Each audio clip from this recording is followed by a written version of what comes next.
So I should start by saying, is it Lord Gove? Well, I don't know. I mean, it's up to Buckingham Palace and Number 10 to make any Really? announcement. Really? Come on, I mean, you're no longer a politician, you're a journalist. Exactly. Truth matters. No, well, I probably am under all this makeup. But no, I'm strictly forbidden to speculate on that, under instructions from Number 10, the Conservative Party and the King. So the Times, who have reported, it's a paper who you write for, there's a high chance that they're likely to be accurate, but that's as much as you can say. I would never want to rubbish the Times' reporting. Right. And if you were ennobled, what do you think you would do? What would be your contribution in the House of Lords? Well, the areas that you mentioned that I was active in government in are all areas that I remain enthusiastic about, so education and the environment particularly. The environment's a really interesting one. I'm going to go straight to Donald Trump. Now, a lot of people, me included, many people just find what's happening in this trade war, for want of a more technical way of describing it, bonkers. But one of the things that's sort of interesting is it looks like Australia and the UK, they're reporting overnight, are close to getting some sort of deal. Now, one of your areas of expertise is in the environment, and one of the sticking points appears to be the fact that we won't accept their beef and their chickens because they're not up to our environmental standards. Is that the sticking point? Can we get a deal? And if so, what impact will that have? Yes, it absolutely has been the main sticking point. And you're quite right, these trade negotiations are incredibly complex, sometimes bewildering. But at the heart of it is the fact that animal welfare standards are lower in the United States than in the UK. That means that they can produce food more cheaply because they don't look after their livestock to the same standards that we do. And obviously, if food is cheaper, and sometimes cruelty can be involved in the production of that food, that undercuts our own farmers who maintain higher standards. And as your viewers will know, farmers are having a tough time at the moment. So it would be, I think, a big ask of our farmers to accept food produced according to American standards. It's safe, it's no harm to any human being. You or I could happily eat it in the US, but it does mean that our farmers are put at a disadvantage. I mean, on that point, on the general point, you've been a free trader, you know, your whole life, right? You care about that. It's sort of been, if you like, a sort of philosophical, political foundation of what you've done. You've been out talking about it, trying to persuade other people. What do you make of what Donald Trump is doing? How would you describe it? I mean, you describe him as having a feral intelligence. That's sort of damning with faint praise. You've met him. I mean, one part of your article, I remember reading that you weren't even sort of confident that he was of this earth entirely. No, I mean, he seemed to be like another species, in a way. I mean, everything about him. The fact that his skin is an orange that I don't think any fake tan or any tanning salon could produce. It's like a sort of chemical compound that's been applied from a different planet. His whole being is different. And the way he looks at economics is not like most politicians or most business people where there's mutual advantage. It's either you're a winner or you're a loser. And he thinks America's been on the losing end of deals in the past, and he particularly blames China, and that's why he's locked in this sort of death match with Xi Jinping at the moment. Caroline, what do you make of everything that's been going on, you know, with efforts to try to get this deal? We hear now that it is going to take some kind of extraordinary deal to go below this 10% level. You know, the whole thing was that hopefully we were going to get a better deal than the others, wasn't it? But at the moment, we're just in a pile with everybody else. Yeah, a few days ago, people were talking about a Brexit dividend because we had 10% as a baseline tariff. And, of course, Europe had a much higher tariff applied to them, the European Union. Now, even though we have a much more balanced trade with America in terms of what we send there and what we receive here, and that's not the same in the rest of the European Union, we're actually on a par with them. So there's no advantage. So it's going to be interesting to see. Having said that, the 10%, which pretty much now is applying across the world, except for China, which is up at, what, 145% now? Who knows what might happen in 9 weeks, Charlotte, in 90 days when he changes his mind. But it's still tricky, and it is actually tricky to sort of imagine what sort of deal we're going to get. And the worry about the compromises. Yeah, exactly. Well, exactly, and that came up before. That came up before under actually Conservative administrations as well. The chlorinated chicken row and all of that. But just on what is really going on here, and where I think, you know, it's partly about President Trump wanting to say, make America great again. If I have this tariff war, I'm going to make sure jobs come back to the United States of America. The truth is actually, will that even happen? Because if you look at, for example, the running shoes, the trainers, 62% of them are actually made in China. The rest are made in places like Indonesia, Vietnam, Cambodia. The idea that all this manufacturing is going to come onshore back to America is actually not necessarily going to be the case. And they're not necessarily, if they do come back, going to go to those Rust Belt areas where he relies on those votes. As I say, Michael, it's been part of your political philosophy over years to try and explain that to people. But one of the things that's been interesting about you is that people either blame you or celebrate you for being a critical voice and architect, if you like, of Brexit. The Eye today are reporting that as a result of these trade wars, it looks like the UK might be moving to a softer Brexit as we need our European partners more now than ever. Can you see that happening? And if so, what does that do to Brexit and everything that you either achieved or didn't? Well, it's certainly the case that the government want to remove some of the frictions, some of the barriers that still exist between Britain and the EU. And to be fair, there is a moment when, and this was already agreed in the original deal, things come up for a review. And both Britain and Europe have a look at arrangements, see what's working, what isn't, and resolve to try to get some of the remaining barriers out of the way. I don't think it's going to be a dramatic change. We're not going to go back into the customs union or the single market. All of those phrases, all of those arguments, I think, from the past are unlikely to return. But it seems sensible to pursue any changes that can make life easier, particularly for small businesses. But on the other side, there are two areas where there are Brexit freedoms that this government has embraced. One is on tech, on artificial intelligence, where we're doing things in a different way, closer to America than to Europe. And then the other is in a very technical area, which is the gene editing of plants. That means that we can use scientists to ensure that future crops are more resilient.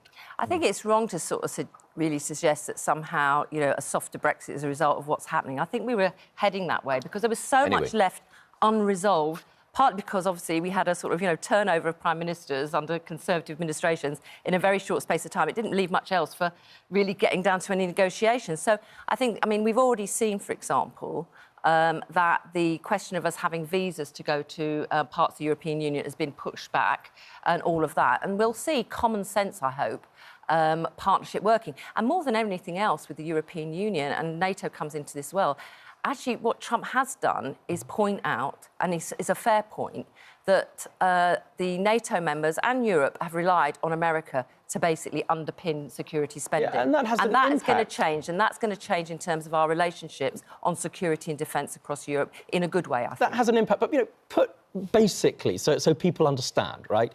People don't really sort of understand trade deficits and stuff, and certainly that board that Trump put up was nonsense. I've got a trade deficit with my hairdresser. Firstly, I hardly use him, but, I buy everything from him. He doesn't buy anything from me. It's nonsense, right? It's a cod economics, to say the very least. But in your view, do you think that Donald Trump what's the mind behind the madness? Do you think this is a good idea or a bad idea? Put simply, what's he trying to do here? He's trying to change an economic model that he's been railing against, to be fair to him, for decades. Right. He thinks that America buys cheap goods from elsewhere, but that is at the cost of dignified jobs in the manufacturing and industrial sectors. And his vice president, J.D. Vance, has written a book, Hillbilly Elegy, that tells the story of what's happened to Rust Belt America as a result of this. He believes that by having these big tariff walls, that future investment in areas like cars, electric vehicles and so on will be in America rather than outsourced to China. And he put tariffs up, not by the same amount, in his first term, and President Biden did not take them down. So he thinks it's worth the pain now and an increase in prices in order to give dignity back to the working class. That's his idea. But this is also not something just in America as well. It's globalisation of trade. And the truth is if businesses here in the UK or businesses in America or businesses in Italy or elsewhere think to themselves, you know what, it's actually cheaper for us to manufacture these goods without the sort of levels of standards we have in our own countries. We're going to go to China, we're going to go to Vietnam, and this has been going on for decades. So and the tariffs help with that, because actually if there's no tariffs, you can go and make these things in China, and then there's no penalisation on that for you coming back to the UK. If the long-term picture is to stop making China as powerful as it is, isn't this driving competitors right into the hands of China and all of those economies? It's already happened, though, Rob, hasn't it? It's already happened. We have exported to China our manufacturing bases in the West. And that happened when they joined the World Trade Organization. And it's really hard to see how it's compared. So this is the tariff situation is very exciting. But fundamentally, for those Rust Belt people working in those communities where their manufacturing has been hollowed out, in, the industries that, we have in this country as well. We've got steel at the moment, a good example. We've seen what's happened in other areas of manufacturing. At the end of the day, this tariff war, if it's going to carry on like this, is not going to solve the problems for those people, because the goods that they get is also cheaper to buy, and they're likely to be more expensive. When we look at the fallout from this, I mean, we've seen the impact on the markets, haven't we? There has been accusations about what's been going on, a bit of market manipulation. We can hear, it was, I think, an off-the-cuff comment that President Trump made that people have picked up on. There was real accusations, because, obviously there's been huge turmoil, and it's rested on Donald Trump making these announcements, hasn't it? And it seems like someone's making a lot of money about it. And shortly after the US markets opened on Wednesday morning, Trump wrote on his social media platform, Truth Social, "This is a great time to buy." Yeah. I mean, Michael, we'll know that one of the things in a ministry in government, you are incredibly cautious about saying anything that is going to influence the markets or steer the public down a route which might be catastrophic for them. In this case, we saw that obviously what was happening in terms of the markets crashing, the cost of borrowing, really going up. And the next thing we know, as you said, Charlotte, the day before he made his announcement about the 9-week wait on these tariffs, he puts out, we've seen that comment, he says on his Truth Social, now's a great time to buy. Now, people will be looking very closely, I'm sure, more expert than me, in America, about what's been going, what was the trading like before, when everything was crashing, and, and things are going cheaper to, buy shares and whatever, and what was it like, and who was trading after that Truth Social tweet?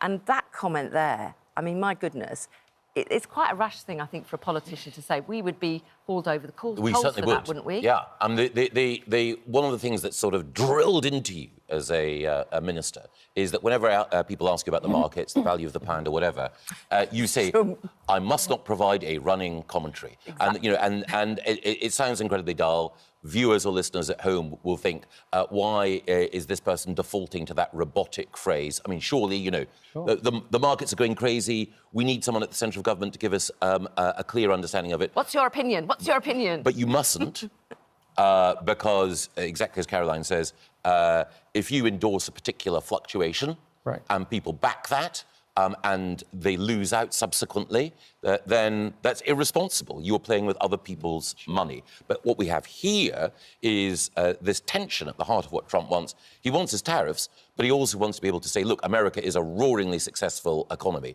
So he's simultaneously acting both as president and basically like a sort of bookie.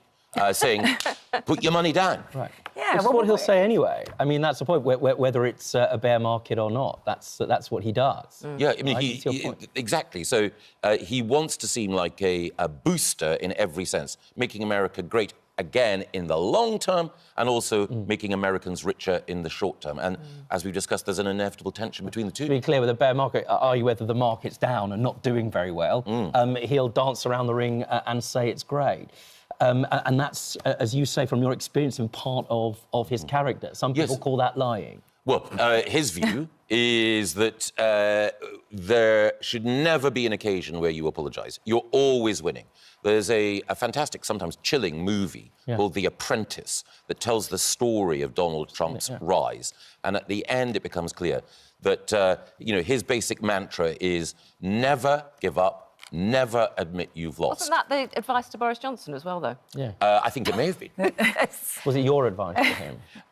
No, my advice was slightly different. Yeah, I seem to remember that. Was it last minute? Michael, you were talking about Brexit earlier on, and it's something you've been talking about with your son, actually, isn't it? The Apple and the Tree podcast. And you've both kind of had quite an open conversation about the impact of that. Your son talked about, you know, sort of what friends had made of it, the big conversations that were going on at the time. In a personal capacity, it kind of hit home hard, didn't it? Yeah, it's a podcast that the Reverend Richard Coles has been presenting for some time now, where he gets a parent and a child to discuss the impact of the parent's life on the child. And my son, Will, who's a student at university, was recalling both the pressures of Brexit, but also the challenges of being a politician's son. And Caroline will know that we make a decision to enter politics. We're not conscripts. We can't complain, you know, but when tough times happen, when you get criticised, that's your responsibility and you've got to own it. But your family are affected as well, and sometimes they're affected in ways that are tough and unfair. And so one of the things upon which I've been reflecting since I left politics is the way in which sometimes it is innocent people who are close to you who bear an even heavier cost than you do yourself. He's sort of saying, having the name Gove has seen him rejected from 3 jobs, so it doesn't seem to have gone in his favour when it comes to getting jobs necessarily. Yeah, no. He like most students these days, he's been looking for work to supplement his student income, so he's applied for jobs in pubs. After 1 or 2 sort of gruff refusals, he has had some work as well, but then people will say, look, on the one hand, this name, Gove, is a bit of a burden. But on the other hand, all I would say to any potential employer out there is that Will is smart, articulate, hard-working and engaging. Yeah, and you would give the same endorsement to another one of your mentorees, really, Kemi Badenoch, who you absolutely supported. I mean, she has described you in the past as a mentor in many respects, and you were very vocal in your support of her. Now, one of the things that she's looking to in the local elections is to think about the strategic approach of how to get or to keep Conservative councils there. It's looking pretty dicey, to say the very least. And the suggestion is, well, why should we not form coalitions with Reform? You've given advice to her in the past. What's your advice to her moving forward about that? Well, I think that her comments were somewhat overspun, because basically what she was saying is, look, if the only way in which you can get a functioning administration in a council in Gloucestershire or wherever is to have the Conservatives and Reform working together to get a majority, that shouldn't be a barrier. But it would be the case that if it was Conservatives and Independents, Conservatives and Liberal Democrats, that is what happens at local government. You get people from different parties working together. My hometown is Aberdeen in Scotland. We even had a Conservative Labour administration working together to keep the SNP out there. That didn't mean that either was endorsing the other party wholesale. It was a working arrangement. Well, it looks like donors are getting scared, to say the least, from the Conservative Party. And part of it is because they don't think that, putting it simply, Kemi Badenoch has what it takes to lead. Now, what's your advice to her? I mean, moving forward, given the unique and new presence of Reform and the impact on the Conservative Party and 14 years of government, how will you be counselling her from the other house when you're in the House of Lords, assuming you are? Well, the first thing that I have to say is that having been in the Cabinet when we went to our worst defeat in history, then I have to approach this question with an appropriate level of humility, because it's not like I was a mastermind of election victories. But the other thing that I would say is people should be patient. So Keir Starmer, 1 year in to his premiership, was facing calls from some people to resign. There was the potential of others within his own party launching leadership bids. But he held steady, he learned appropriate lessons, and so did his party. And it's very difficult in the immediate aftermath of an election defeat, particularly when people can say, if you come forward with something new, why didn't you do that in the last 14 years? to get the traction required. But one of the things that we learnt from the final few years of Conservative rule is that changing your leader in a bid for popularity is a big risk. Oh. And in particular, there's a chance that you look frivolous, self-obsessed, and not serious. Well, some people might be questioning, where are the big ideas, Michael? Where's the big kind of Conservative vision for Britain? And what we have instead aren't political parties, but a choice between sort of management consultancy firms. And I wonder, you know, people have said about you, even your most, your great opponents, people like Bridget Phillipson, the Labour Education Secretary, says, you know, you're a great education reformer. The Institute of Government describes you as one of the most consequential ministers of recent times. You weren't afraid, I think this is your perhaps greatest compliment as a politician, to be disliked. And it seems with Kemi... I didn't have much choice. Maybe so, but I mean, you certainly weren't afraid of it. In the case of Kemi Badenoch, it doesn't seem that she's going out there making that impactful case for Britain. I think it is certainly the case that she's fearless. So on a rival and scarcely watched breakfast show yesterday, Kemi Badenoch was asked about whether or not she'd watched Adolescence. And she said, no. And she was then tested, and one of the presenters said, so does that mean that you don't care about misogyny and mobile phones and so on? She said, of course I care about them. I've raised these issues, but Adolescence is fiction. It is not a documentary. I don't need to watch Casualty to know what's happening in the NHS. So she put that presenter in his place. As I say, most people won't have noticed it because it's another channel. They'll have been watching GMB instead. Very tactful of you. Thank you for that. What it showed was that she's got that ability to say, look, I'm not going with fashion.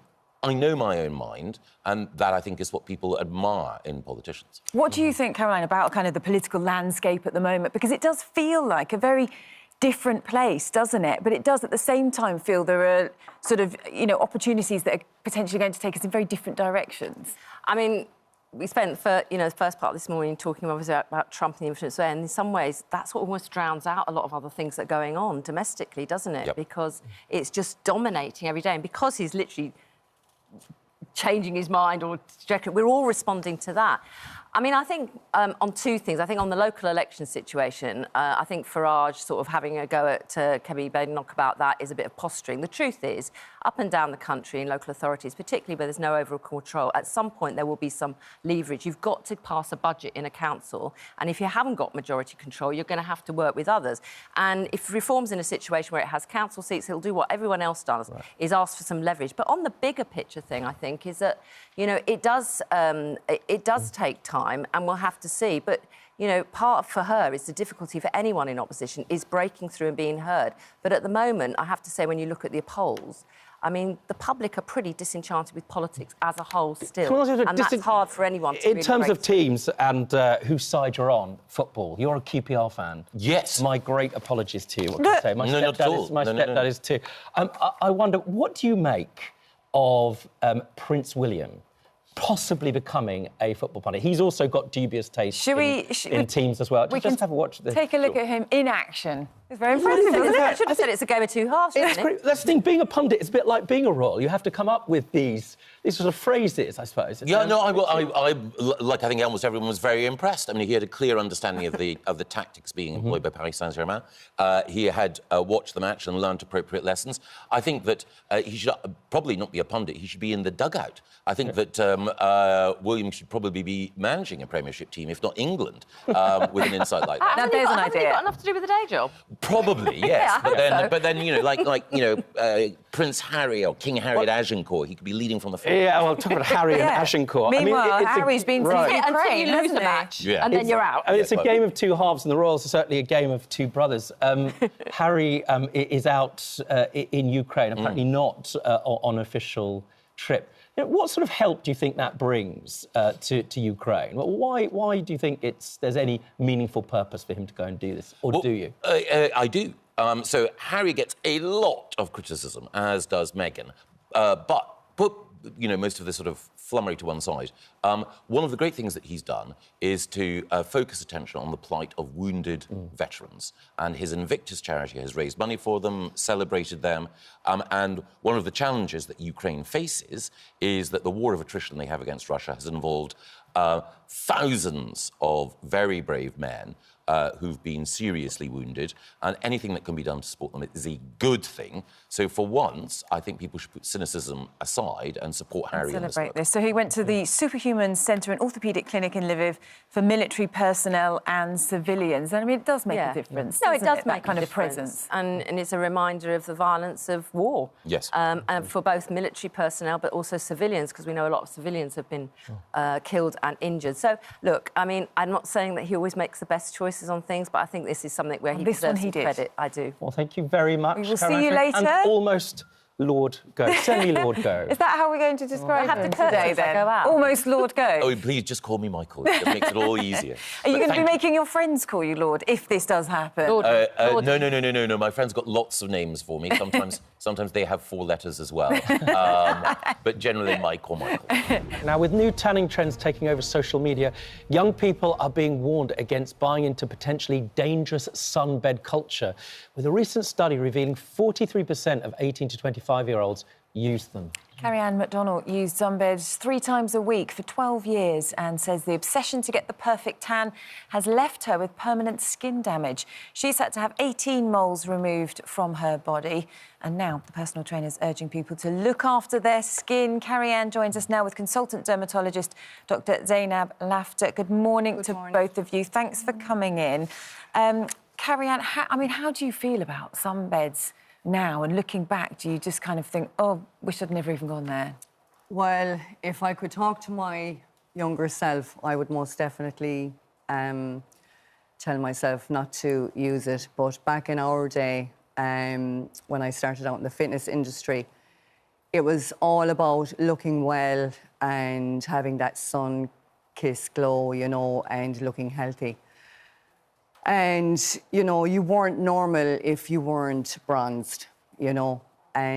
But going forward to where I am now, I do regret having used it so much over the time. As you can see here, my hands and my chest in particular. And, like, it does get a lot of comments, and people think that it's freckles, and it's not. Now, I was with my dermatologist 2 weeks ago, and he did the cryo treatment on it. And it can be very sensitive because the skin blisters. I could hardly even put my hands under the tap because it was stinging so much. Well, when did you realise? I mean, look, I'm going to confess I've been to a tanning therapy. You've had to go a long time ago. When did you realise that it was bad for your skin? And how often were you doing it? I was definitely doing it 3 times a week at least, maybe 20 minutes. But no, that wasn't every week, but a good lot of weeks, right? Because given that I'm so fair-skinned, it took a lot for my skin to tan. So I just felt I wasn't getting tanned enough or quickly enough. But it started coming out of my skin. I did my last holiday with the girls, and I came home with a mark on my leg, and it wouldn't heal. And then I discovered, after going to the doctor, it turned into an ulcer, and that was my first lesion removed. And shortly after that, then one appeared on my boob, and then I had to have another consultation. And they had to put the dye down into my armpit to check to see if that was cancerous, but thankfully it wasn't. It was then that I realised, oh, OK, it's time I had to stop using the beds. So all, in about maybe 12, maybe 15 years, I've been suffering with my skin. And I'm now 54, like. And are there any other that you're worried about? So far, I mean, it's been, you describe it as luck. Yes. But some are still under investigation. Yes. And you're still... Yeah, I'm always going to be under investigation because it's still coming out in my skin. It's still, the skin is still repairing So you live every day in the fear that Yes. one of these moles or lesions Yes. on your body might potentially be cancerous. Yes. Dr. Lafter, you know, I want to say that lots of people use sunbeds. You've heard it's part of young people's Instagram culture. Is there a safe way to use it? Is it moderation, or are they just bad in your view? I think the majority of dermatologists would argue that sunbeds are not safe, and having a tan is actually a sign of skin damage caused by UV radiation. The research also supports it. You know, the research suggests that the risk of skin cancer increases with the number of sunbed use, and also age is also a significant factor. The International Agency for Cancer Research, who work with WHO, found that individuals who use sunbeds before the age of 35 can increase their risk of melanoma, which are a dangerous type of skin cancers. So the Sunbed Association, they say, obviously, they have a vested interest, to be sure, but they said, no, there's benefits to getting vitamin D, there's research that says exposure to sunlight's very helpful. I just want to be clear, because there'll be parents of young people out there, other people that use sunbeds, going, my goodness, just had a senior dermatologist on Good Morning Britain saying that suntans aren't safe, and certainly there's no safe way of using a tanning bed. In other words, they're all dangerous. Is that your clear point? So the British Association asked a majority of dermatologists in the UK in a survey and found that 77% of dermatologists agree with banning the suntan because of the increased risk. The research suggests that even just one sunbed use can increase your risk of melanoma by 20%, and also non-melanoma skin cancers. So the way to get vitamin D, just 10 minutes of being in sunlight will be good enough to get your vitamin D levels. And just practicing safe sun, there isn't any association with having vitamin D deficiency.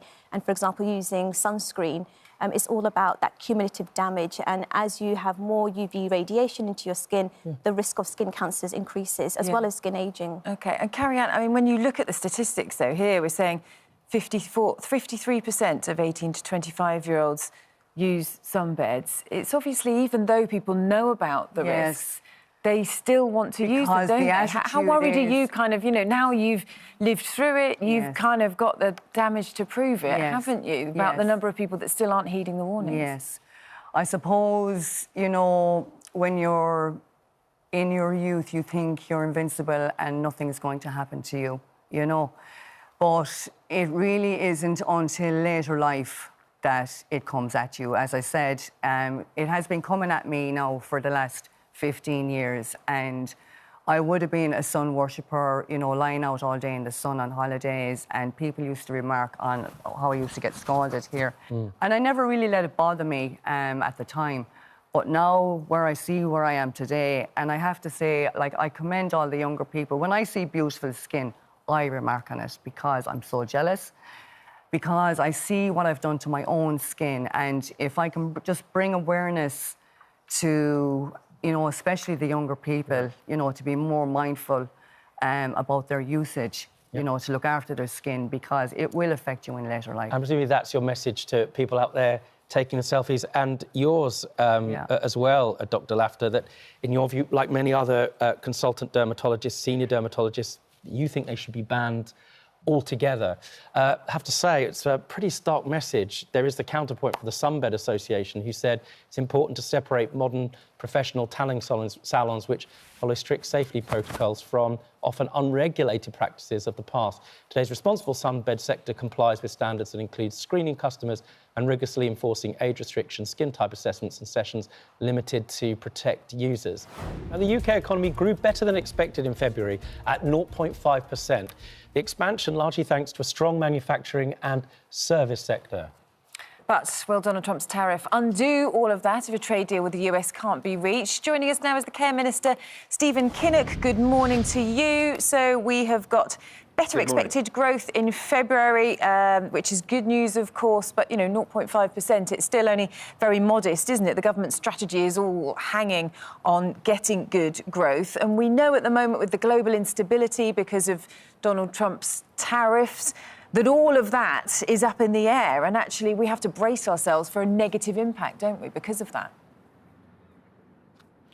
Well, these growth figures are very welcome, higher than expected, I think, and it's been good to see the dividends from the work the government's been doing since July in terms of having that stability, having that focus on growth, getting wages up, which is boosting consumption, and bringing forward an industrial strategy, which is going to help us to rebuild our manufacturing sector. But you're right, Charlotte, that there's a huge amount of turbulence in the global system. And again, I think the Prime Minister has shown real leadership in terms of rebuilding bridges with the European Union after so many years of damaging incompetence from the Conservatives, and also keeping the links open to colleagues and partners on the other side of the Atlantic. You say that, but we're still in the 10% group with everybody else at the moment, aren't we? We don't have any advantage on that. Kevin Hassett, the White House economic advisor, says that base 10% tariff is likely to remain in place for both countries. He said it will take something extraordinary for the president to lower that. So what are our chances, actually, realistically, of being able to get a better deal than others? Well, the Prime Minister and the Trade Secretary are working really hard to get that prosperity deal, that economic prosperity deal with the United States, but they're also very focused on building bridges with our European partners and allies. Let's not forget that by some distance, the European Union is still our biggest trading partner. So we're getting the economy back onto an even keel. We're showing that Britain is back in terms of diplomacy and international politics and trade relations, and we're investing in our own country, building skills, building infrastructure, getting our energy policy right, so that Britain can stand more firmly on its own 2 feet in the extremely uncertain world in which we live. The problem is, Minister, I mean, you're a realist. There is currently a trade war between America and China. The consequence of that is that if Chinese steel floods into the British markets or the markets we want to import our steel from, most importantly in your great constituency of Port Talbot, that will have a real-world impact on whether or not that a steel plant can stay open. So the simple question is, you know, it looks like there's going to be the new green steel plant opening very happily in your constituency. As it currently stands, if demand goes down, is that steel plant under threat? We know it is in Scunthorpe. And if it is, what guarantees will you give those workers and consequently all of the people in your constituency and beyond the safeguard, the confidence that that's going to be built and jobs will be protected? Well, a trade war benefits absolutely nobody. You're completely right about that. We reserve the right to both retaliate and also to put up trade defence measures.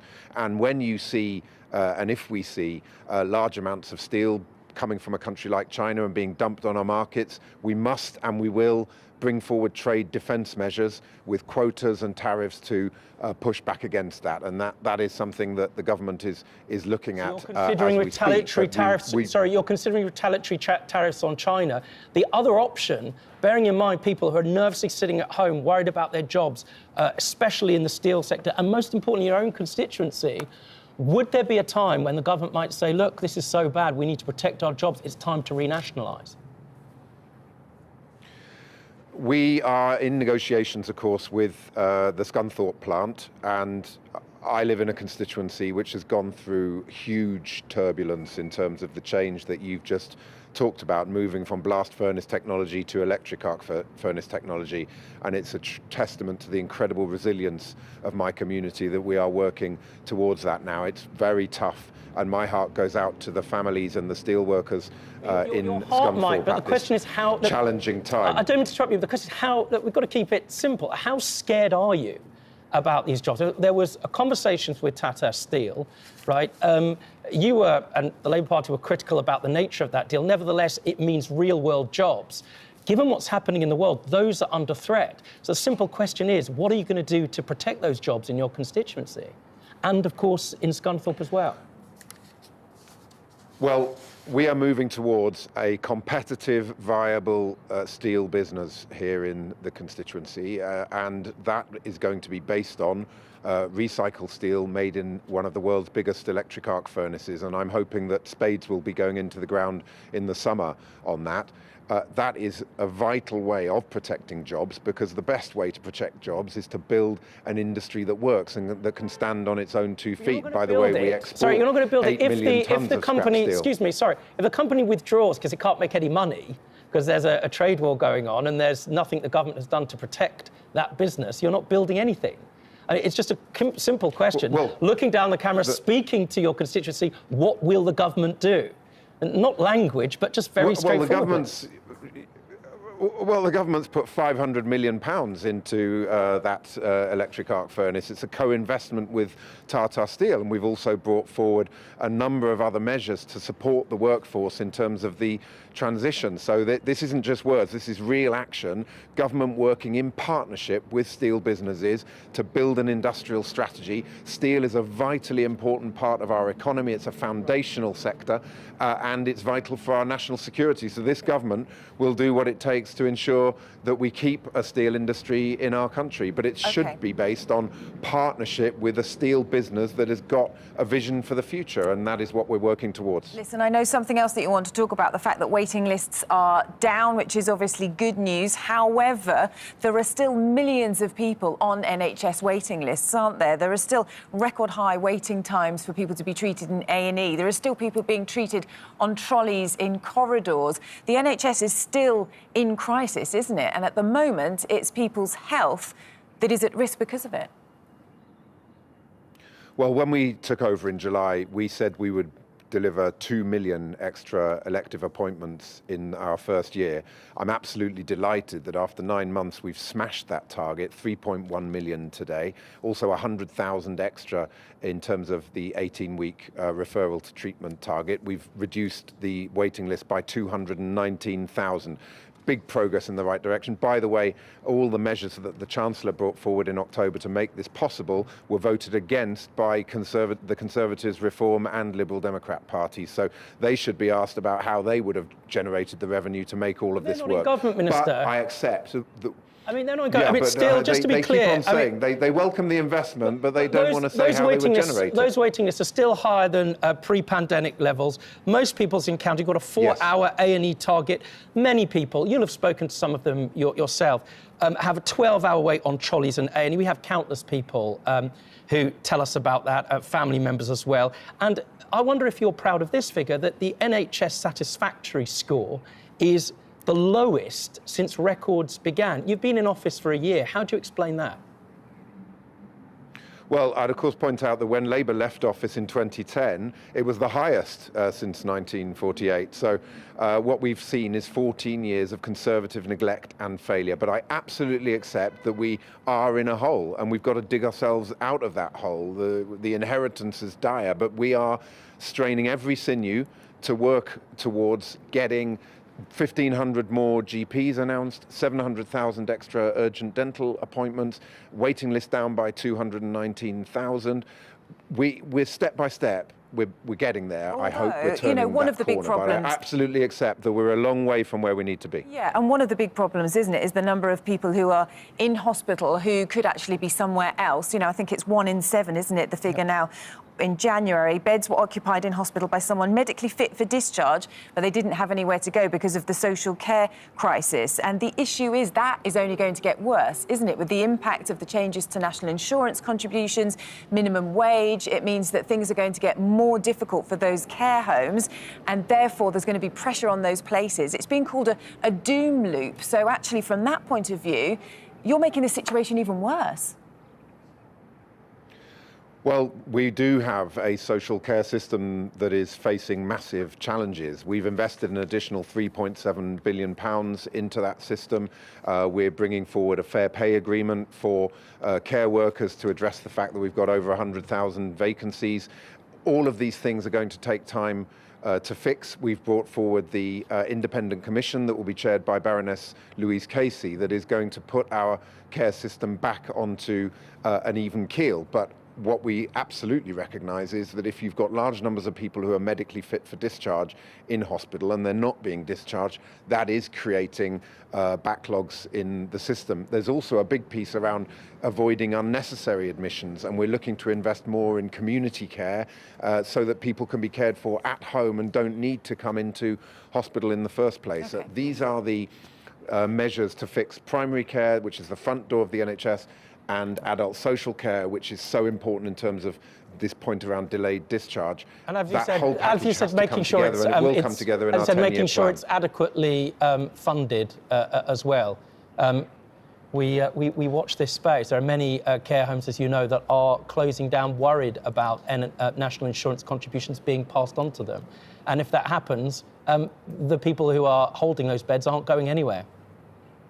We'll have to leave it there, though. Stephen Kinnock, Care Minister, thank you very much for joining us this morning. Thanks for your time. The UK economy grew by 0.5%, which was more than expected in February. The news comes as the UK economy braces itself for the impact of new import tariffs. Well, here to discuss this with us is former Labour Minister Caroline Flint and former Conservative Cabinet Minister Michael Gove. Good morning again to both of you. Good to have you with us. I know you were both watching the interview with Stephen Kinnock. Because interestingly, we were saying to you, Michael, how has it felt kind of coming back as being part of the news panel rather than being the one at the other end who's having the questions fired at them? Well, obviously, I'm from a different party, a different political tradition than Stephen Kinnock, but I felt for him because I remember all those occasions when the late lamented Piers Morgan, when Adel, when Richard Madeley would be firing questions at me, almost as effective as Rob in their cross-examination.